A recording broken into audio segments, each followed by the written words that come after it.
Hello everybody, welcome back to HardReset.Info channel. In today's video, I'll show you the first things to do after setup on your Google Pixel 10 Pro XL.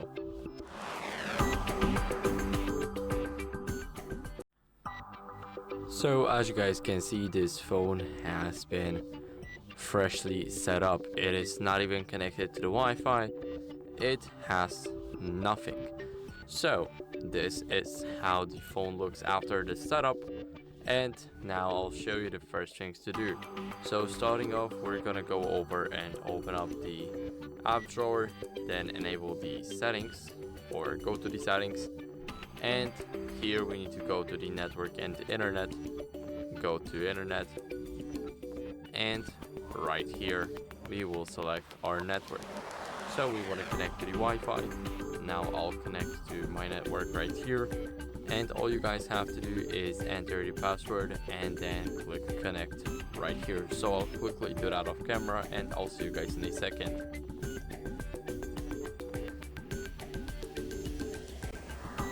So as you guys can see, I am now connected to the network. And now what we're gonna do is we're gonna check for system updates. So let's go over to the main page. And here we need to scroll down until we see the system. Now here in the system, we want to go over and scroll down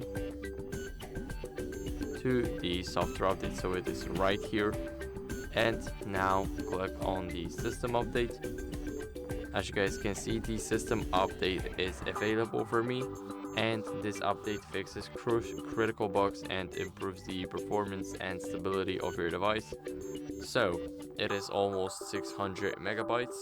It will take a very long time for me, so I'm not able to do that right now, and I'm also on low battery. So this is where you guys can check for the updates and eventually do them.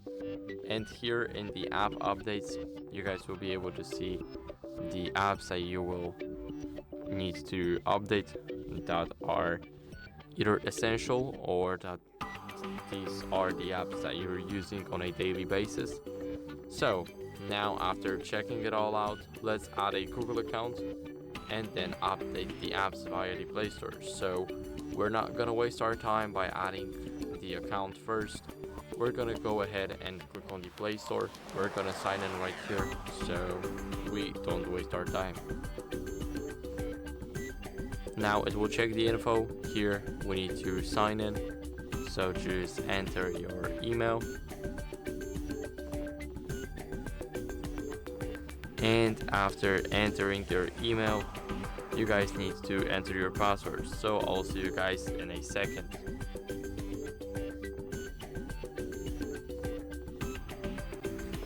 Now after entering your password, you guys will need to choose who will be using this device right here. And I will select I will be using this device. If you select my child will be using this device, then the steps may vary a bit, but still all you have to do is just accept the things. So I'll click next, then agree to the terms of service, and you need to wait a second.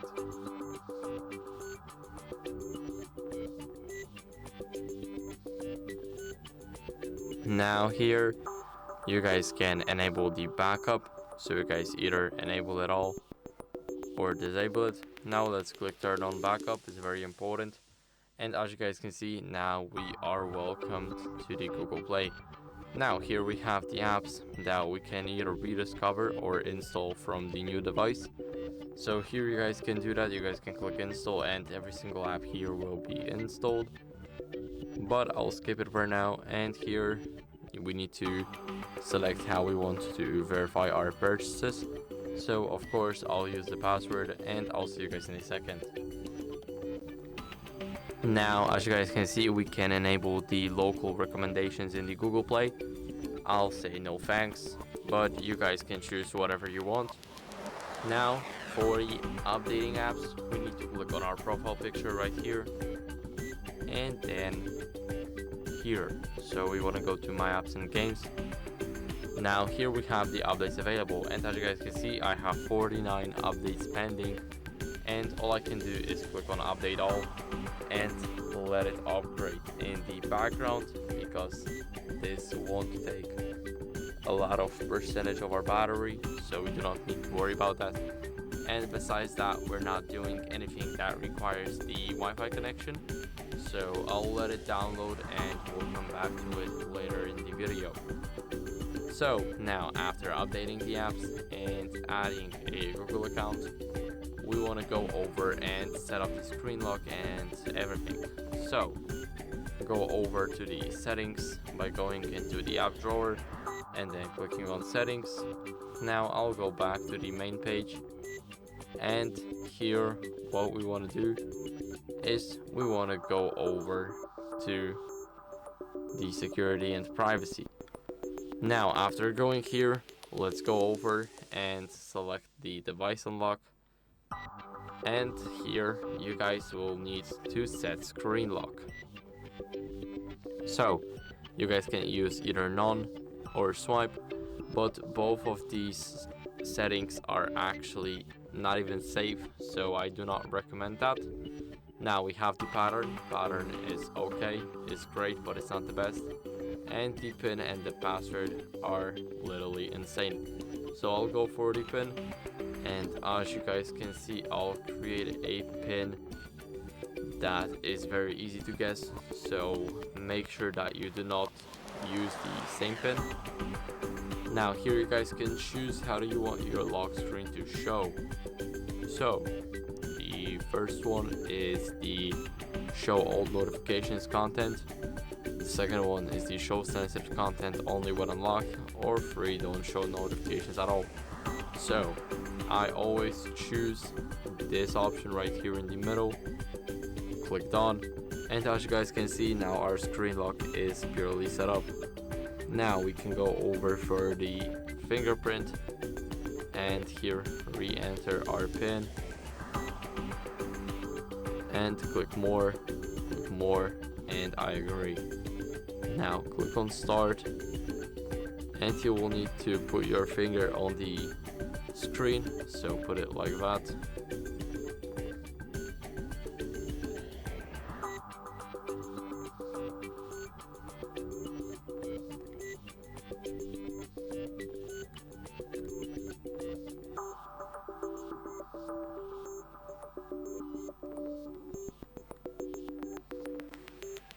So I am not able to set up the fingerprint because of my screen protector, but all you have to do is set up by clicking here. Now as you guys can see, I cannot do that because of my screen protector and it's just too thick, so that's how I know that it works. But unfortunately I cannot set up the fingerprint, and I sadly have to skip this option. But all you guys have to do is just tap your finger here and release it once you hear a vibration. So I'll skip it and I'll move on to the face unlock. Let's click on I agree, and we need to place our phone in the circle.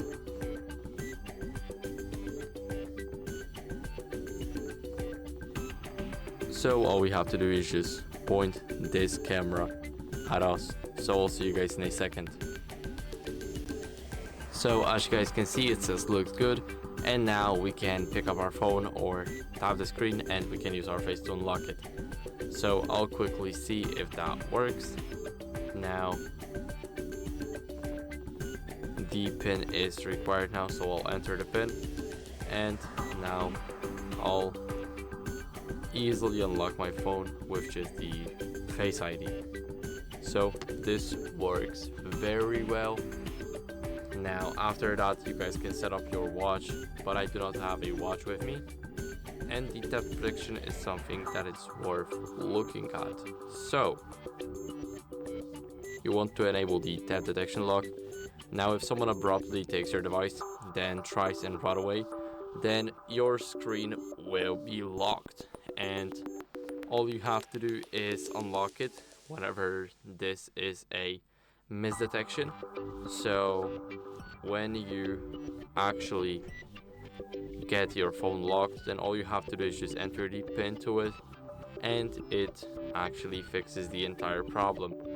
but still it's very great if the thief does not your password, and I recommend leaving this setting on. Now after that, what you guys can do is go over and set up the Google Wallet. So scroll up and go to the Play Store. Now as you guys can see, we are checking for the apps update. Every single update went through.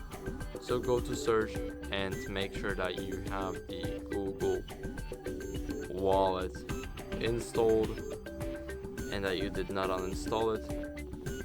Now as you guys can see, I did not have it, so I'll have to quickly install it, but it takes less than 5 seconds, so all you have to do is just wait for it. So after installing the app, let's go over and click open, and here as you guys can see, the account action required to use the Google Pay.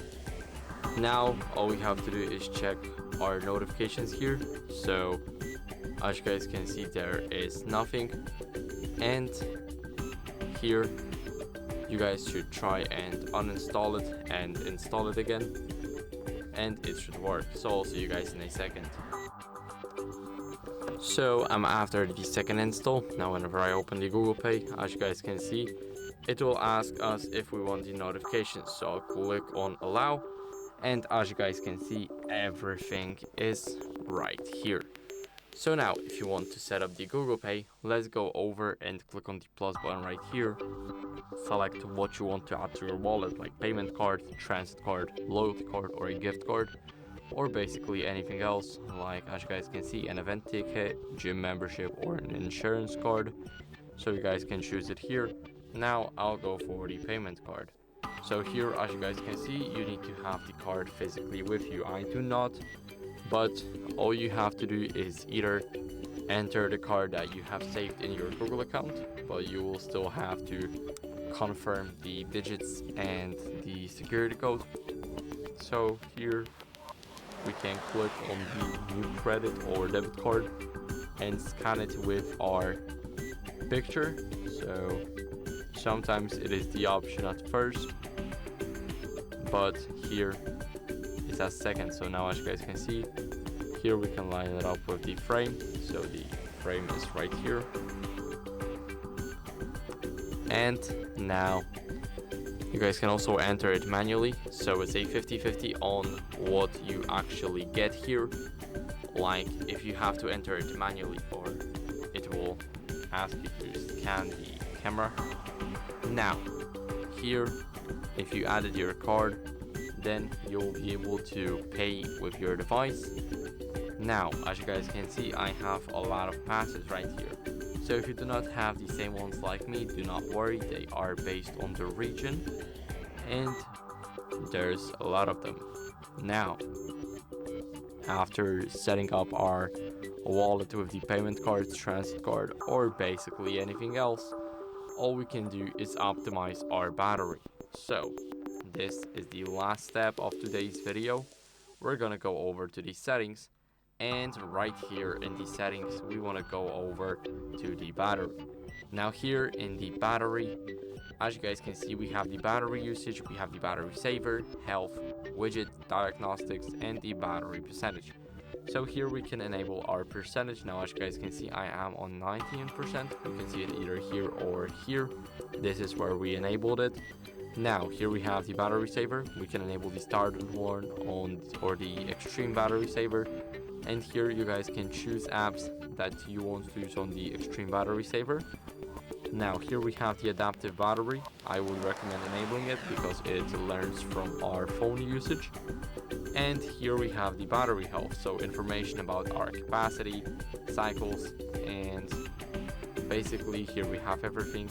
Now charging optimization, here we have the adaptive charging, so it's actually very good. You guys can limit it to 80% to prevent the battery lifespan, but adaptive charging, it basically finishes charging up to 100% right before you would unplug. So for an example, it will charge 80% and then it will slow down. It will basically trickle your battery to make sure that you preserve the lifespan. Now moving on, we have the battery widget. You guys can add it to your home screen if you'd like, but I am not a big fan of it. I think it looks very crappy or just messed up. Now here we have the battery diagnostics. We can actually ask for, let's say, battery draining too quickly, and as you guys can see, the results is that the battery settings is normal and all settings are optimized, so that's good. Now let's go back. Here we have the issue with charging and no issues with charging found, and it's the results from last 7 days, so it's approximately 8 or 9 charges. Now here we have another issue. You guys can choose it here. Now we have the battery percentage, and that's basically the optimization of your battery. So I hope this video was helpful. If it was, then leave a like, subscription, and a comment, and I'll see you in the next one. Bye.